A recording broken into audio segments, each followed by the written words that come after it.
Falando nisso, está de volta e hora de abrir linha direta com segurança 24 horas.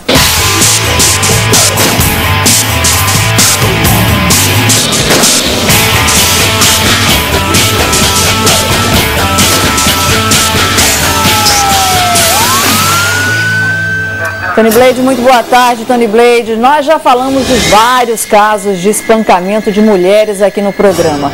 Agora, esse espancamento que aconteceu em Guaratinguetá, conta pra gente, Tony Blade. Olha, boa tarde, Solange. Foi realmente um caso diferenciado, né? Um caso diferente daqueles que a gente vem acompanhando ou tem acompanhado ultimamente. É uma mulher de 29 anos, da cidade de Guaratinguetá. Ela foi espancada ontem, no final da tarde, pelo marido, motivo por não ter regado, ou seja, molhado as plantas. Mas o marido espancar a mulher por conta disso? Exatamente, era uma planta especial. Foram 2 pés de maconha plantados no fundo do quintal, e esses pés de maconha tinham altura de 1,5 metro cada um.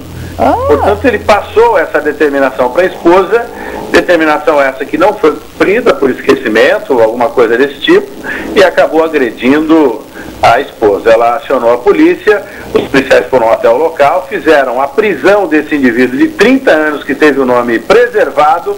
Ele foi preso pela Maria da Penha, né, de agredir a mulher, agressão doméstica contra a mulher, e na sequência o porte de entorpecente, porque pode ser planta, mas é uma droga que é proibida, é controlado, né? Então não se pode ter um plantio de cocaína nos fundos de casa. Está preso e vai responder por esses 2 crimes, pelo artigo 33, que é tráfico de drogas, portar, ter, né, a droga, e por ter agredido a mulher, que está enquadrado na Lei Maria da Penha. E ela está, o estado de saúde dessa mulher, Tony?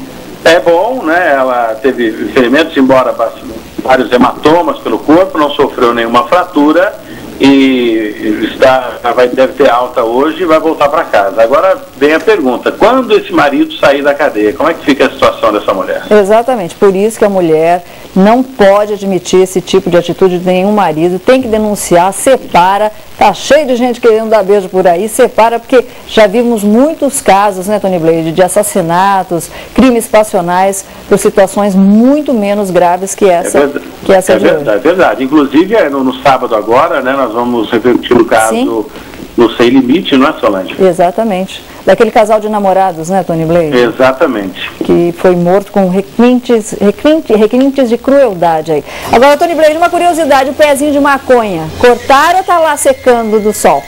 Bom, esse pé de maconha tira-se a terra, é colocado dentro de um plástico lacrado, né, que o IC faz a comprovação de que se trata realmente da cannabis, né, que é o nome científico da maconha, e fica à disposição. Obviamente vai secar, né, até a determinação do juiz para incineração. Até lá já secou, com certeza. Exatamente. Tony Blade, é só essa. A gente ouve cada coisa em jornalismo, agora apanhar porque não regou o pé de maconha, essa foi nova para mim. Obrigado, Tony Blade. A gente se vê amanhã dentro do Segurança 24 horas.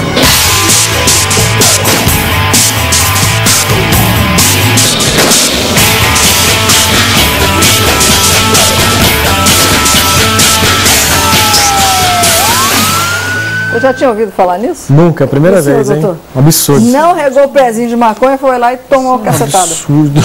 Muito complicado. Doutor, voltando ao assunto de linfomas, né? A detecção precoce é importante para a cura? A detecção precoce, a identificação do caso, quanto mais rápido, melhor, sem sombra de dúvida. Há uma influência direta aí no resultado final do tratamento. Agora, e o diagnóstico, como é que é feito? A gente estava discutindo aqui durante os comerciais que o câncer a gente está acostumado a ouvir falar sobre os tumores, né? E no linfoma? É verdade, porque os tumores em geral têm massas, né?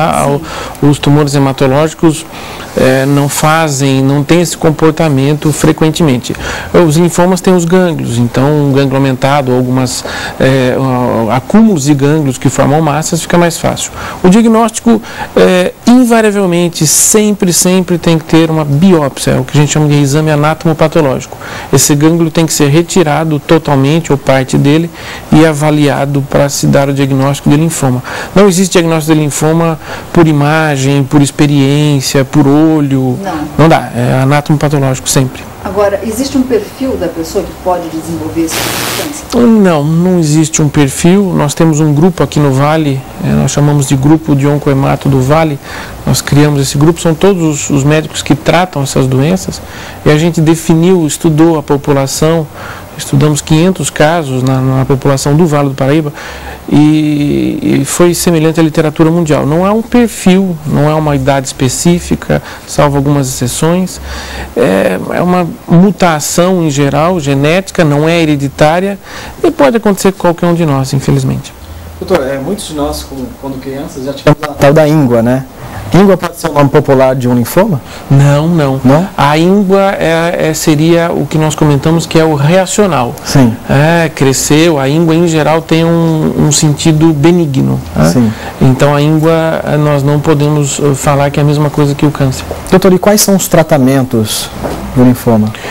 Hoje o tratamento do linfoma vai se pautar basicamente em quimioterapias. Em imunoterapia, que é a associação da quimio com a imunoterapia. Existe hoje um anticorpo que se liga especificamente ao linfoma e trata com excelentes resultados. Em alguns casos, o transplante de medula. Ok. Em alguns casos, o transplante de medula. Não indicamos em todos. Não. Agora, a gente também, dentro da nossa pesquisa, né, Felipe? Sim. A gente viu na internet, não sei se é verdade ou não, que alguns estudos estão apontando aí o aumento dessa doença. Isso é verdade? Não, Solange, até a gente definiu nesse trabalho também. Eu acho que a gente hoje está mais preparado para fazer o diagnóstico. A gente não tem uma clareza, estudos populacionais que falam que está aumentando. Porque o aumento depende do diagnóstico. E realmente a população médica hoje está mais habilitada a detectar e fazer o diagnóstico.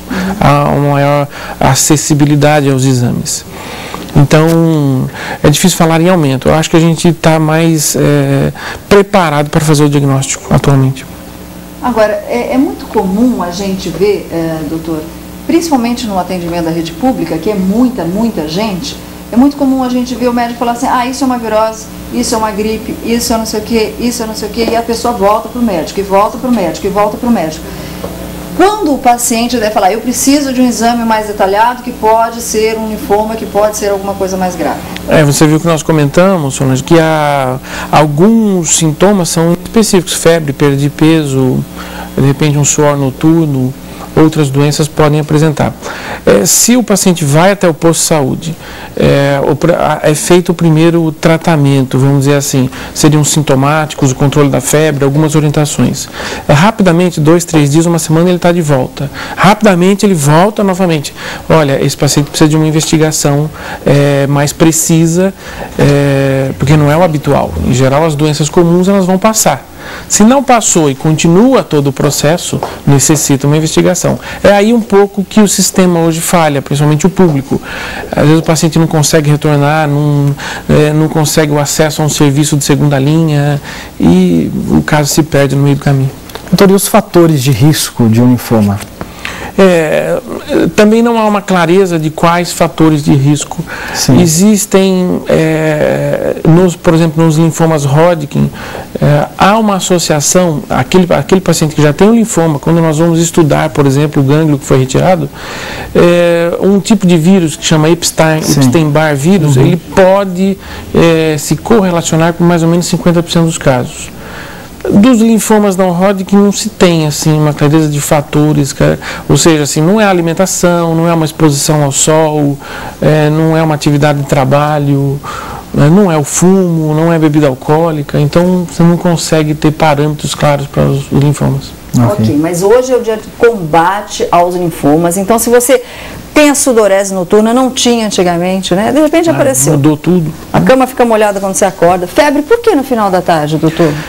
Seria o quadro mais comum. Pode ter em outras horas, mas ao longo do dia, no final, a pessoa talvez perceba um pouco mais de temperatura elevada. Nossa, e tem os gangliozinhos aí aumentados um pouco e não parou de crescer o negocinho, ou ficou lá inchadinho, procura um médico, vai direto para um clínico geral ou procura diretamente Eu acho que se tiver o acesso, pode procurar imediatamente um hematologista, um oncohematologista.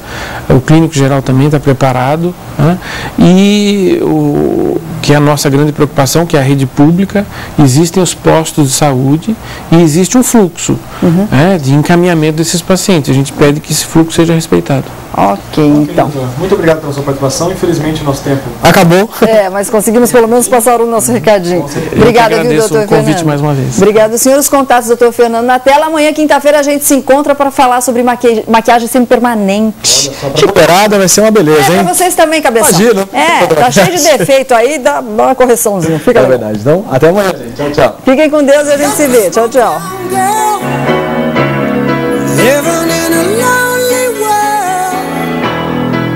He took the midnight train going anywhere. Assista às 7h10 da noite, Jornal da Band. Born and raised in South Detroit. He took the midnight train.